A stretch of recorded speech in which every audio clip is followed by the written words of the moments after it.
Good morning to all of you. My name is Asang and you are watching Street Civil Tech Channel. इस video में हम लोग बात करेंगे, मैं अपना जो HPCL का इंटरव्यू का मेरा जो एक्सपीरियंस है वो मैं शेयर करने वाला हूँ इस वीडियो में।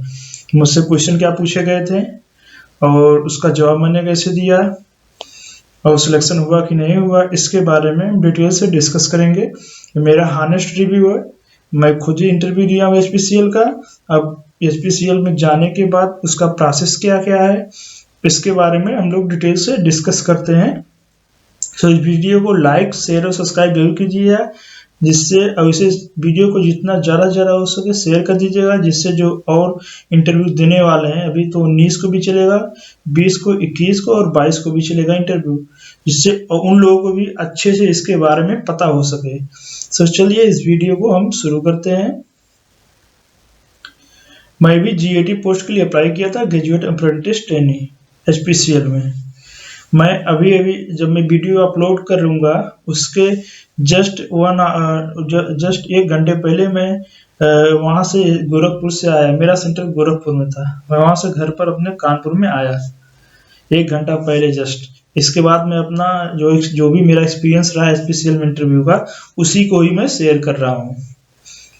इस वीडियो को पूरा ध्यान से देखिएगा, जिससे आपको एक एक चीज के बारे में अच्छे से क्लियर हो जाए, कैसे इंटरव्यू देना है, क्या मेरा वीक पॉइंट था जब मैं इंटरव्यू दिया, किस टाइप के क्वेश्चन पूछे गए थे मुझसे, इसके बारे में अच्छे से डिटेल से डिस्कस करूंगा। पहले तो मेरा तो 18 तारीख को इंटरव्यू था गोरखपुर रिटेल ऑफिस में। तो टाइम था 8:45 पे। मैं यहाँ 17 को ही मैं यहाँ से निकल गया था ट्रेन से। अब मैं स्टेशन पर ही था। इसके बाद वहां से मैं फ्रेश वगैरह होने के बाद जो है मैं सुबह करीब 8 बजे के आसपास में उनके ऑफिस में पहुंच गया था। फिलहाल वहां पर कुछ नहीं हो रहा था, हम लोग बैठे थे वेटिंग रूम में। जब मैं गया था इसके पहले एक लोग और आए थे, एक जो अप्लाई किए थे GAT पोस्ट के लिए, एक लोग और थे वहां बैठे थे। इसके बाद मिला के कुछ देर बाद 6 लोग आए थे वहां पर जो GAT पोस्ट के लिए अप्लाई किए थे। वेट करते लगभग 9 बज गया, केवल 6 ही लोग आए थे और वहां पे इंटरव्यू का टाइमिंग था 8:45, लेकिन इंटरव्यू 8:45 पे शुरू ही नहीं हुआ। कोई आया ही नहीं था, केवल जो गार्ड होते हैं ऑफिस में वही थे, कहें कि अभी सर आएंगे तब इंटरव्यू कराएंगे। अब हम लोग वेट ही कर रहे थे। इसके बाद और कुछ लोग आ गए, 9 लोग पूरा आ गए थे। उसमें से 3 लोग ऐसे 2 लोग केवल सिविल के थे, बाकी सब मैकेनिकल इंजीनियर के थे। मैंने कि 2 सिविल के थे, 7 मैकेनिकल थे और सबका परसेंटेज जो इसी के 80 के आसपास। एक लोग ऐसे भी थे जिनका परसेंटेज 76 था और 78 था, 84 वाले भी थे, 85 वाले भी थे, लेकिन मेरा ही उसमें सबसे हाईएस्ट परसेंटेज मेरा ही था 86.3। मेरा 86.3 एग्रीगेट है बीटेक का, 2020 पास आउट बैच का हूँ मैं। अब इसके बाद इंटरव्यू शुरू करने के पहले कुछ लोग प्रोसेस कराए हैं। जो अंडरटेकिंग एक MHRD नेट्स के ऑफिशियल वेबसाइट पर है, अपलोड किए हैं ये लोग कॉल लेटर के साथ एनेक्सर 2 नाम से। उस अंडरटेकिंग को आपको चेक करेंगे। इसके बाद आपका आधार कार्ड चेक करेंगे, डेट ऑफ बर्थ वेरीफाई करेंगे, आपको फोटो वेरीफाई करेंगे और इसके बाद वो लोग एक फार्म लिस्ट लाएंगे। उस लिस्ट के हिसाब से एक लोगों को एक फार्म देंगे, उसमें आपका नाम भरना रहेगा, मोबाइल नंबर इसलिए भराते हैं जिससे कि अगर आपको सिलेक्शन हो जाए मेडिकल के लिए तो आपको उसी नंबर पर कॉल करके बता देंगे कि आपका सिलेक्शन हुआ कि नहीं हुआ, और आपको मेल भी दे देंगे कि मेडिकल के लिए फर्दर कहाँ आपको जाना है। इसीलिए वो लोग बेसिकली नाम और HPCL एप्लीकेशन नंबर और मोबाइल नंबर जरूर करे थे। केयरफुली मोबाइल नंबर डालिए, जिससे कोई भी डिजिट मोबाइल नंबर में गलत ना हो। अब इसके बाद जो है ये सब प्रोसेस सबका चला लगभग 45 मिनट सब प्रोसेस चला। तो 45 मिनट प्रोसेस चला, ये सब जब हो गया इसके बाद इंटरव्यू का राउंड आता है। उसमें वीडियो कॉन्फ्रेंसिंग के जरिए इंटरव्यू हो रहा था। जैसे कि वो लोग जो इंटरव्यूअर थे वो लोग कहीं दूसरे जगह थे, ऑनलाइन मीडिया के थ्रू वो लोग इंटरव्यू ले रहे थे। एक अलग से बड़ा सा कॉन्फ्रेंस रूम था, 2 डिस्प्ले लगा था, जिसपे एक जो इंटरव्यू देने वाला उसका अलग से व्यू उस पर दिखाई देगा और एक डिस्प्ले पर जो 3 पैनल मेंबर थे वो लोग दिखाई दे रहे थे। अब इसके बाद क्या हुआ, मतलब एक उसमें एक सीक्वेंस था कि दो, एक मॉर्निंग शिफ्ट का था और एक आफ्टरनून की शिफ्ट का था। हम लोग तो मॉर्निंग शिफ्ट के थे। तब मॉर्निंग शिफ्ट में टोटल टोटल 11 लोग थे। टोटल 11 लोग थे, उसमें से केवल 6 लोग आए थे। जो मैं टोटल 9 लोग बता रहा हूँ, तो जो 3 मेंबर और अदर 3 मेंबर थे, वो लोग जो है आफ्टरनून वाले मेंबर थे। लेकिन तब भी उन लोगों को भी समय से आ गया था, आफ्टरनून वाले भी उसी में ऐड करके उनका भी इंटरव्यू उसी के आगे कंटिन्यू करा दिया गया था। इसके बाद इंटरव्यू शुरू होता है। पहले तो एक और लोग थे, वो भी 2020 पास आउट थे, वो भी सिविल के ही थे। उनका इंटरव्यू हुआ, उन्हें बुलाया गया, हो गए। इसके बाद मेरा इंटरव्यू दूसरे नंबर पर था। वो अपना इंटरव्यू हुआ दिए हैं। जैसे उनका इंटरव्यू हुआ, लगभग उनका इंटरव्यू 10 मिनट के आसपास चला था। 10 मिनट के आसपास उनका इंटरव्यू चला। इसके बाद जैसे एक बंदा का इंटरव्यू हुआ, इसके बाद मुझे बुलाया गया कि आपका इंटरव्यू है। तब मैं गया कॉन्फ्रेंस रूम में। वहाँ कॉन्फ्रेंस रूम में जो है मैं बैठा, वहाँ पे माइक भी था। और वहाँ पे कोई आपको ईयरफोन ऐसा इस टाइप का कोई व्यवस्था नहीं रहेगा। वहाँ एक बड़ा सा स्पीकर लगाए रहेंगे, जिससे थोड़ा सा आपको प्रॉब्लम हो सकता है, थोड़ा सा नहीं बहुत प्रॉब्लम हो सकता है अगर ये पहली बार आप वीडियो कॉन्फ्रेंसिंग के जरिए इंटरव्यू दे रहे हैं। क्योंकि वहाँ बड़ा सा जब साउंड लगाए थे वो लोग, तो वीडियो बहुत इचो हो रहा था, मतलब वहाँ प्रतिध्वनि उत्पन्न हो रहा था, जिससे लोग सुनने में थोड़ा प्रॉब्लम हो रहा था। ये प्रोसेस था। इसके बाद मेरे से पहला क्वेश्चन था, टेल मी अबाउट योरसेल्फ। तब मैंने उसे अपने बारे में सब उसे बताया। लेकिन ये टेल मी अबाउट योरसेल्फ उन्हें कहने में और उसके बीच में कुछ और वो कहे थे, मुझे क्लियरली ऑडिबल नहीं था, क्योंकि बहुत ज़्यादा नेटवर्क प्रॉब्लम था, बहुत ज़्यादा। अब यूँ कहें कि मतलब जितने लोग 9 लोग थे उसमें, सबके साथ यही हुआ, बोले कि भाई हम लोग जो बोले उनके पास तक आवाज़ गया कि नहीं, इतना ज़्यादा दिक्कत था। अगर ये लोग लैपटॉप पे जूम मीटिंग के थ्रू करा लेते उससे कहीं ज़्यादा बेटर होता। और एक पैनल मेंबर जो थे, वो तो कार में बैठ के इंटरव्यू ले रहे थे। एक जो थे वो कार में बैठकर इंटरव्यू ले रहे थे। सो नेटवर्क का भी इशू था, मतलब ऑडियो जो प्रॉपर्ली ऑडिबल नहीं था। ये मेन इशू था, ऑडियो थोड़ा प्रॉपर्ली ऑडिबल नहीं था। इसलिए मैं तो तैयार करके अच्छे से पहले से ही गया था। लेकिन जो है फिर इसके बाद मुझसे पूछा गया, टेल मी अबाउट योरसेल्फ। मैंने इसके बारे में बताया अच्छे से। मैं बेसिकली इंग्लिश में इंटरव्यू दिया था। और इसके बीच बीच में वो कुछ क्वेश्चन और पूछे थे, लेकिन हमें इसके बाद वो आवाज़ प्रॉपर्ली ऑडिबल नहीं था। हमने हमने उन्हें से बोला भी कि sir your voice is not properly Audible.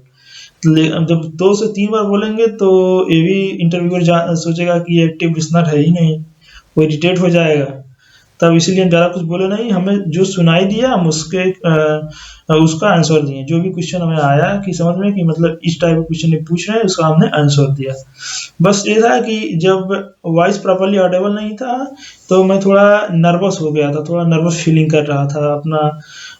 जो मतलब थोड़ा लैंग्वेज जो मेरा था थोड़ा ब्लफ हो रहा था। इसलिए थोड़ा मुझे प्रॉब्लम हुआ इंटरव्यू से। मेरा जैसे कि मेरा कॉन्फिडेंस, और मैं बहुत अच्छे से प्रिपेयर था मेरा, लेकिन कॉन्फिडेंस जो है उतने टाइम जब 2-3 बार कोई क्वेश्चन ना सुनाई दे, इंटरव्यू कहे कि क्या प्लीज लिसन क्लियरली, इस टाइम बोलेगे तो समझ लीजिए थोड़ा मुझे थोड़ा इसी चलते मुझे थोड़ा नर्वसनेस आ गया था। और मेरा मतलब थोड़ा मेरा कॉन्फिडेंस भी लूज हो गया था। और थोड़ा आवाज लैंग्वेज मेरा थोड़ा मतलब ब्लफ कर रहा था, क्लियरली ऑडिबल थोड़ा दिक्कत होने लगा था मुझे। मैं थोड़ा मेरे अंदर थोड़ा डर आने लगा था, इस टाइप में था। जब 4 बार कोई सामने वाला इंटरव्यूअर क्वेश्चन पूछेगा आपसे कि सर कि कोई क्वेश्चन पूछेगा कि टेल मी अबाउट योरसेल्फ, आपको और कोई कुछ क्वेश्चन पूछेगा लेकिन आपको प्रॉपर्ली ऑडिबल नहीं रहेगा, आप इंटरव्यूअर से पूछेंगे sir your voice is not properly Audible, तो प्रॉब्लम हो सकता है थोड़ा बहुत तो हो ही सकता है प्रॉब्लम। ये तो प्रोसेस था। इसके बाद मुझसे सेकंड क्वेश्चन पूछा गया था कि आपके इंटरव्यू में कितने मेंबर थे। मैंने बोला, बेसिकली मैंने बताया sir there was only 7 member in my team of final year project. और उसके बाद मुझसे इसके बाद का क्वेश्चन जो पूछा गया था, मुझसे बोले कि आपका रोल क्या था आपके प्रोजेक्ट में। Basically what was your role in your final year project. ये मुझसे क्वेश्चन इस टाइप में क्वेश्चन मुझसे पूछे थे, तो मैं अपना उसे सब इंग्लिश में ही बताया था कि मेरा एनालिसिस का रोल था, मैं डाटा को एनालिसिस करता था, इंटरप्रेट करता था कैसे, और मतलब बेसिकली मैं टीम लीडर था और किस तरह वर्क को करना है उसे भी मैं लीड कर रहा था, गाइड कर रहा था अपने टीम मेंबर को। मैं सब बताया, बस ये सब बताने में थोड़ा मुझे प्रॉब्लम हो गया क्योंकि मैं थोड़ा नर्वसनेस फीलिंग कर रहा था, थोड़ा मैं डरने लगा था जब उनका आवाज़ प्रॉपर्ली मुझे ऑडिबल नहीं था, क्योंकि मुझे कई बार कहना पड़ा, sir your voice is not properly audible. इसके बाद मेरे से क्वेश्चन पूछा गया कि why you want to join HPCL. इसके बारे में मैंने बताया कि इसके बारे में जो भी मुझे आया मैंने उसे बताया, अच्छे से हमने उसे बताया।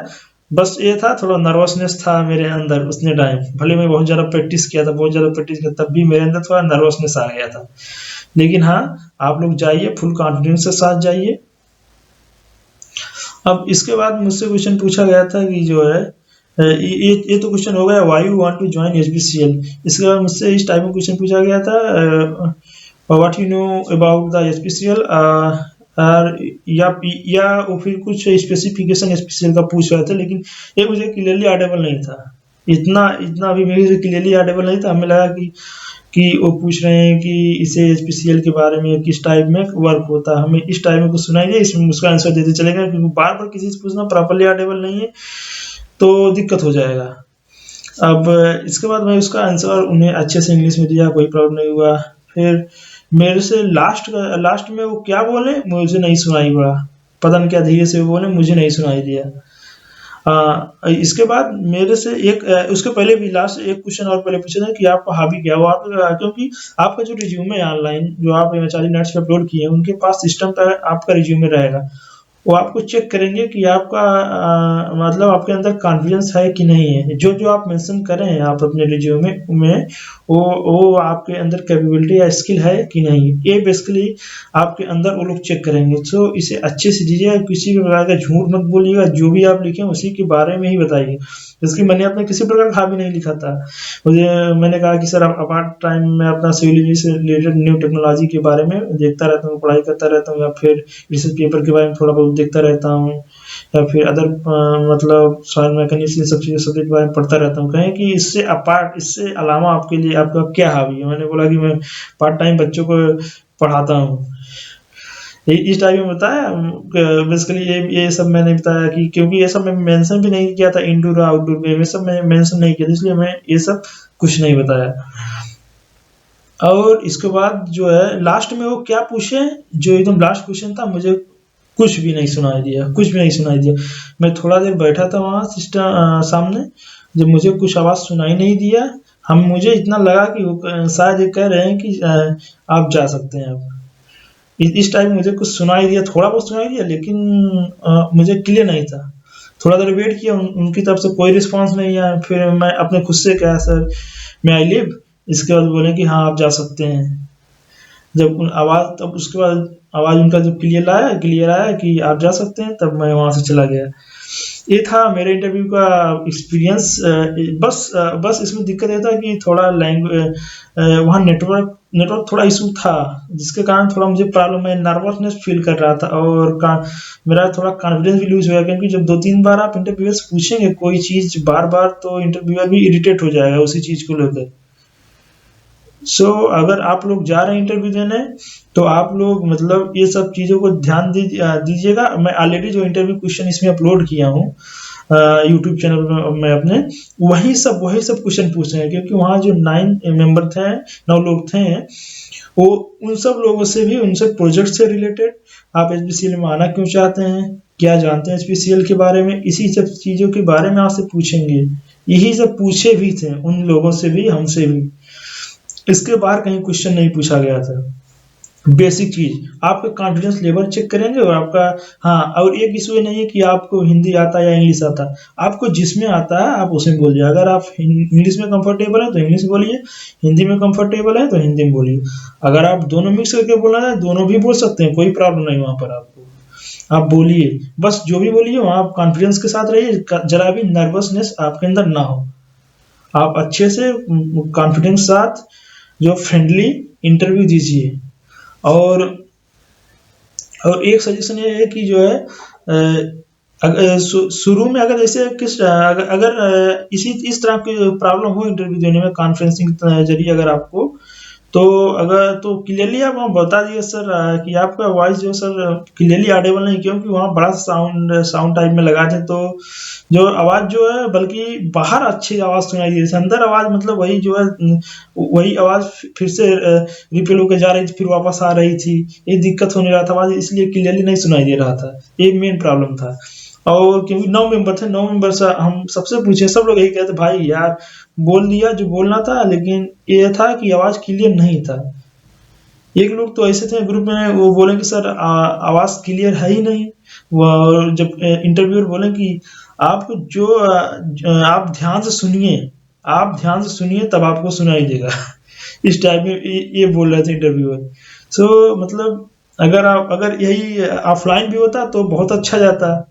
मेरा ओवरऑल एक्सपीरियंस ये था कि क्वेश्चन सब इजी था, कोई भी प्रॉब्लम नहीं था, बस मैं थोड़ा नर्वसनेस फीलिंग करने लगा था, क्योंकि जब वहाँ पर देखा थोड़ा मुझे लैंग्वेज वहाँ उनका जो रिस्पांस आ रहा था, क्वेश्चन जो पूछ रहा था मुझे क्लियरली ऑडिबल नहीं था, इसलिए मैं थोड़ा नर्वसनेस फीलिंग करने लगा, मेरा कॉन्फिडेंस लूज होने लगा कि मैं वो बोल रहे हैं जो क्वेश्चन पूछ रहे हैं मैं उसी का आंसर दे रहा हूँ कि नहीं दे रहा हूँ, जो मैं सुन रहा हूँ वही है क्या नहीं है। इस टाइप में भी इसलिए मेरा थोड़ा कॉन्फिडेंस लूज हो गया था, नर्वसनेस में फील कर रहा था। सो ये सब चीज़ों के बारे में अच्छे से आप ध्यान दीजिएगा जब इंटरव्यू दीजिएगा। और जब मेरा इंटरव्यू हो गया सब लोगों का, तब वो लोग बोला कि आप लोगों को रात में 8:30 बजे तक फोन आएगा और ईमेल आएगा। अगर फोन आ गया और ईमेल आ गया इंटरव्यू के लिए, अगर आपके पास फोन आया स्पेशियल से और ईमेल भी आया स्पेशियल से, तो इसका मतलब कि आप जो है अगले दिन जो है मेडिकल के लिए जाएंगे। अगर फोन या मेल कुछ नहीं आया, आपके पास कुछ नहीं आया, तो आप समझ लीजिए 8:30 बजे के बाद आप समझ लीजिए कि आपका हुआ नहीं है। ये लोग ये जो है मैं नहीं कह रहा हूँ, वो लोग खुद ही बता रहे थे, जब सबका इंटरव्यू हो गया था तब वो लास्ट में यही बता रहे कि 8:30 बजे तक वेट करना, अगर आएगा तो सही, अगर ना आएगा तो इसका मतलब आपका नहीं हुआ है एचपीसीएल में। अब इसके बाद जो लास्ट था, लास्ट चीज मैं आप लोगों से शेयर करना चाहता हूँ कि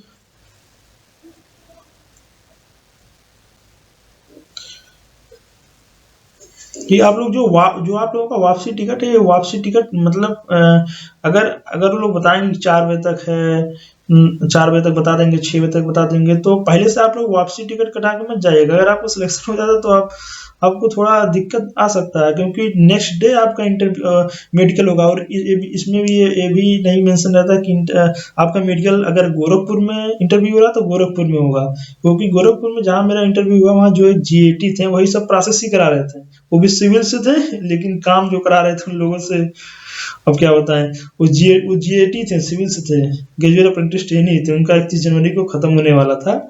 वो भी बता रहे थे, कह रहे थे उनका इंटरव्यू जो है गोरखपुर में हुआ था, और जो उनका जो मेडिकल टेस्ट था वो लखनऊ में हुआ था। इस टाइप में भी होता है, इसलिए जो है पहले आप इंटरव्यू दे लीजिए, उसका रिजल्ट का वेट कीजिए, अगर आता है तब इसके बाद जो भी प्रोसेस जो भी स्टेप आपको लेना है वो करिए। अगर जाना घर पे जाइए, अगर किसी दूसरे जगह जाना, दूसरे शहर में जाना आपका मेडिकल के लिए, तो वहां पर जाइए। इन सब चीज़ों को अच्छे से ध्यान रखिएगा। और हाँ, इंटरव्यू देते समय अगर आपको ऑडिबल ना हो तो क्लियरली बता दीजिएगा इस टाइम में, क्योंकि प्रॉब्लम हो सकता है। अगर आपको लैपटॉप के जरिए अगर आपका इंटरव्यू होगा तो आपको ईयरफोन जरूर देंगे, तो आपको क्लियरली ऑडिबल होगा, कोई प्रॉब्लम नहीं होगा। और वहीं जब मेरा इंटरव्यू होता है उसी स्थान पे लोग ईयरफोन दिए होते तो किसी को जरा भी प्रॉब्लम नहीं होता। बस ये है कि अगर आपको आपका इंटरव्यू चल रहा है, अगर आपको कुछ इस टाइप में प्रॉब्लम है, तब भी आप अपना जो है कॉन्फिडेंस लूज मत करिएगा, इंटरव्यू अच्छे से दीजिएगा, किसी प्रकार का नर्वसनेस आपके अंदर नहीं होना चाहिए। भले आप मतलब आपको थोड़ा बहुत प्रॉब्लम हो रहा है कि लैंग्वेज सुनने में, लेकिन जो आंसर दीजिए कॉन्फिडेंस के साथ दीजिए, जरा भी आपका लैंग्वेज जो है यहाँ वहाँ नहीं होना चाहिए कि मतलब जवान फिसल गई ना, इस टाइप में नहीं होना चाहिए। जो है जरा भी ब्लफ नहीं होना चाहिए, मतलब क्लियर लैंग्वेज होना चाहिए, किसी भी प्रकार का कॉन्फिडेंस लूज नहीं होना चाहिए, आपका फुल कॉन्फिडेंस में, किसी भी प्रकार का नर्वसनेस भी नहीं होना चाहिए। और जो है और मैं ये बताना चाहता हूँ कि उसमें ऐसा नहीं है कि जो है आपका, जैसे मैं वहाँ पर इंटरव्यू हुआ था, मेरा सबसे ज़्यादा परसेंट 36.3%, मैं 2020 का ही पास आउट हूँ सिविल से। लेकिन अभी तक मेरे पास शाम तक कोई किसी भी प्रकार का कॉल नहीं आया, क्लियरली बता दूं, शाम को मेरे पास किसी भी प्रकार का कॉल नहीं आया। मैं 8:30 तक जो है, लगभग 9 बजे तक मैं वहीं पर उनके RO रिटेल ऑफिस गोरखपुर में, उसी के बाहर में उनके रिस्पांस का जो वेट करता रहा। जब नहीं आया तो वहां से मैं टिकट कटाया, बस पकड़ा, कानपुर आ गया। अभी मैं आ रहा हूँ, जब मैं आप लोगों के लिए वीडियो अपलोड करूंगा उसके जान लिए 1 घंटे पहले मैं कानपुर आया हूँ। और जो है, आप लोगों से एक और रिक्वेस्ट है कि अगर आप लोग जो है पहले पहले 1 दिन पहले से जाएंगे तो आप लोगों को ज़्यादा बेनिफिट होगा कि आप मतलब फ्रेश रहेंगे, रात में जागना नहीं पड़ेगा, अच्छे से नींद लेकर जाएंगे, अच्छे से इंटरव्यू देंगे। तो अगर 1 दिन पहले अरेंज कर लेते हैं आप जाने के लिए, रहने के लिए वहाँ किसी, तो आपके लिए ज़्यादा बेटर रहेगा। हाँ, ये दिमाग में रहे कि इंटरव्यू ऐसा नहीं होने वाला कि बहुत आपको बहुत हाई फाई पूछेंगे, ऐसा कुछ नहीं। टेक्निकल क्वेश्चन भी अगर पूछेंगे तो आपके प्रोजेक्ट से ही पूछेंगे बेसिक। आप जो प्रोजेक्ट किए उसी से ही टेक्निकल क्वेश्चन पूछेंगे। आपका थर्मोडायनेमिक्स से है तो थर्मोडायनेमिक्स से ही अगर कह रहे हैं टेक्निकल क्वेश्चन पूछेंगे तब। लेकिन टेक्निकल क्वेश्चन नहीं पूछा गया था, हमसे भी नहीं पूछा गया, जो वहाँ पर हमारे साथ वाले मैकेनिकल वाले थे उन लोगों से भी नहीं किसी पर टेक्निकल क्वेश्चन पूछा गया था। मैं भी 1-2 लोगों से एक आध क्वेश्चन पूछ लिए होंगे बस, नहीं सबको प्रोजेक्ट से रिलेटेड, प्रोजेक्ट और सब बेसिक क्वेश्चन, हाँ भी यही सब भी पूछा जा रहा था। और जो है और जो है कि वहाँ पर जो है आप जब जाएंगे, ऐसा नहीं कि आप जो है आप पढ़ने बैठ गए हैं, आप बड़े बड़े फार्मूले रट रहे हैं, थर्मोडायनेमिक्स का, सिविल इंजीनियरिंग का या इलेक्ट्रिकल का, ऐसा वैसा कुछ नहीं। आप बेसिक तैयार होकर फ्री माइंडेड होकर जाइए, अच्छे से इंटरव्यू दिए फुल कॉन्फिडेंस के साथ। जो जो मैं इसके पहले पॉइंट बताया हूँ कि आप नर्वसनेस मत फीलिंग कीजिएगा, आप कॉन्फिडेंस जरा भी लूज मत कीजिएगा, अच्छे से जवाब दीजिएगा। बस क्वेश्चन सब बेसिक क्वेश्चन ही रहेंगे, जितना मैं यूट्यूब पे अपलोड किया था क्वेश्चन सब वही क्वेश्चन, उसी टाइप में क्वेश्चन आपसे पूछे ही जाएंगे, और कहीं से किसी भी प्रकार का क्वेश्चन आपसे नहीं पूछा जाएगा। और मैं भी वेट किया, मेरा नहीं आया। हाँ, एक चीज ये भी है कि कुछ लोगों के दिमाग में ये भी रहता होगा, अब तो क्लियर हो गया होगा कि जो है कि अगर आपका परसेंटेज बहुत अच्छा है, 8.5 CGPA से ज्यादा है, तो आपका सिलेक्शन 100%, ये सब भूल जाइए। अगर आपका जो मेडिकल के लिए नेक्स्ट प्रोसेस होगा वो आपका टोटली इंटरव्यू पे बेस होगा, टोटली फाइनल जब ये रैंक लिस्ट तैयार करेंगे उसमें आपका मेरिट काउंट किया जाएगा। क्योंकि पहले 75 के अबव वालों को शायद सब 75 के अबव वालों को सबको बुला लिया इंटरव्यू के लिए, एक क्राइटेरिया रख दिए। अब इंटरव्यू के बाद जो मेडिकल का क्राइटेरिया, उसके लिए आपको केवल एक ही चीज क्लियर करेंगे, एक ही चीज बेस बनाएंगे आपको मेडिकल में जाने के लिए, आपका इंटरव्यू। अगर आपका इंटरव्यू बहुत अच्छा होता है, अगर आपका इंटरव्यू ठीक ठाक होता है, तो आपको मेडिकल के लिए बुला लेंगे।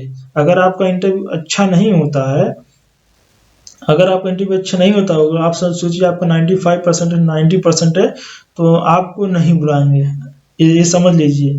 क्योंकि मैं एग्जांपल खुद ही हूँ, मैं आपका अपना एग्जांपल बता रहा हूँ आप लोगों को। इसलिए अगर आपका 74% है, 76% आ गया कॉल लेटर, तो इंटरव्यू देने जाइए, फुल कॉन्फिडेंस के साथ इंटरव्यू दीजिए। हो सकता है इंटरव्यू मेडिकल के लिए आ जाए, हो सकता है फाइनल मेरिट लिस्ट में आपका भी नाम आ जाए, फाइनल मेरिट लिस्ट तैयार करें।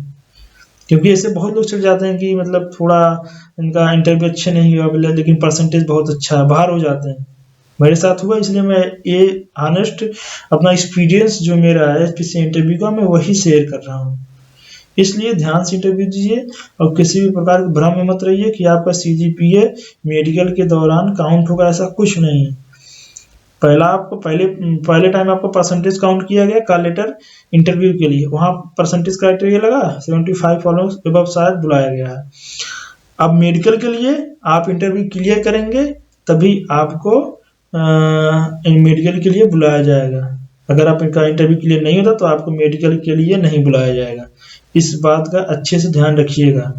अगर आपका जो है अगर आपका इंटरव्यू अच्छे से हो गया, भले आपका 75% है, तब भी आपको बुला लेंगे मेडिकल के लिए। अगर आपका इंटरव्यू अच्छे से हो गया, 75% भले ही आपका, तब भी आपको मेडिकल के लिए बुला लेंगे। अगर आपका 86% 90% है, मेरी तरह 86% है और इंटरव्यू अच्छा नहीं हुआ, कुछ किसी प्रकार का प्रॉब्लम हो गया, तो ये मत भ्रम में रहिएगा कि परसेंटेज अच्छा मुझे बुला लेंगे, ऐसा कुछ नहीं है, बुलाएंगे कतई नहीं जब तक आपका इंटरव्यू अच्छा होगा नहीं। तो ये था मेरा SPCL का जो है पूरा इंटरव्यू प्रोसेस, कैसे कैसे मेरा इंटरव्यू हुआ और क्या फैक्ट आपको जानना चाहिए इसके बारे में, और किस चीज़ के बारे में, जैसे किस परसेंट की मेडिकल के परसेंटेज काउंट करते हैं, ये सब, इन सब चीज़ों के बारे में आप लोग डाउट सब हो सकता है क्लियर हो गया। अगर अभी भी कोई डाउट है तो आप कमेंट बॉक्स में कमेंट कर सकते हैं। चलिए मैं इस वीडियो को यहीं पर ख़त्म करता हूँ। इस वीडियो को आप लोग इस वीडियो को लाइक भी कर दीजिएगा और जहाँ से ज़्यादा से ज़्यादा हो सके आप इसे शेयर कर दीजिएगा, जिससे और लोगों को भी डाउट मतलब क्लियर हो जाए कि अगर इंटरव्यू के लिए कॉल आ गया और परसेंटेज बहुत ज़्यादा तो सिलेक्शन हो जाएगा। ऐसा कुछ किसी भी प्रकार का नहीं है, क्योंकि 75 वालों को भी मेडिकल के लिए हो गया है, 85 56 वालों को मेडिकल के लिए नहीं आया। मैं लाइव एग्जाम्पल हूँ। मैं वेट करता रहा, कहीं भी इंटरव्यू के लिए कॉल नहीं आया।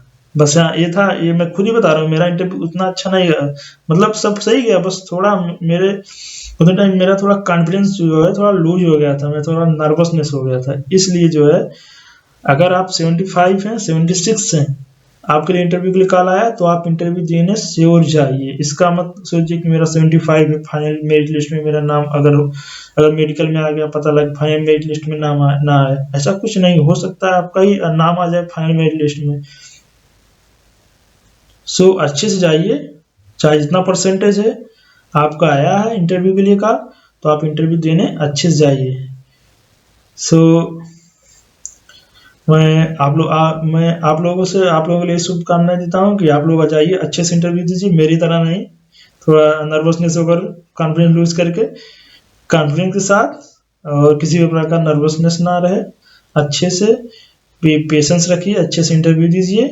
जान लीजिए जो भी आपके ऊपर टिका है वही आपका इंटरव्यू पे टिका है। अगर आपका 76 है तब भी आपके अगर इंटरव्यू अच्छा गया तो मेडिकल के लिए बुला ले जाएंगे आप, हो सकता है मेडिकल के लिए जब आप बुला ले जाएंगे हो सकता है फाइनल मेरिट लिस्ट में भी आपका नाम आ जाए। और एक कतई दिमाग में ना रहे कि 90% 95% है तो हमें जो है बुलाएंगे ही नहीं जो है। मैं इस वीडियो को यहीं पर खत्म करता हूँ। वीडियो को भाई लोग शेयर जितना ज़्यादा हो सके शेयर कर दीजिएगा और इस चैनल को भी सब्सक्राइब कर लीजिएगा। मैं इस चैनल पे जो है समय समय पर जो है अप्रेंटिस से रिलेटेड, परमानेंट जॉब से रिलेटेड वीडियो अपलोड करता रहता हूँ। थैंक यू भाई वीडियो देखने के लिए।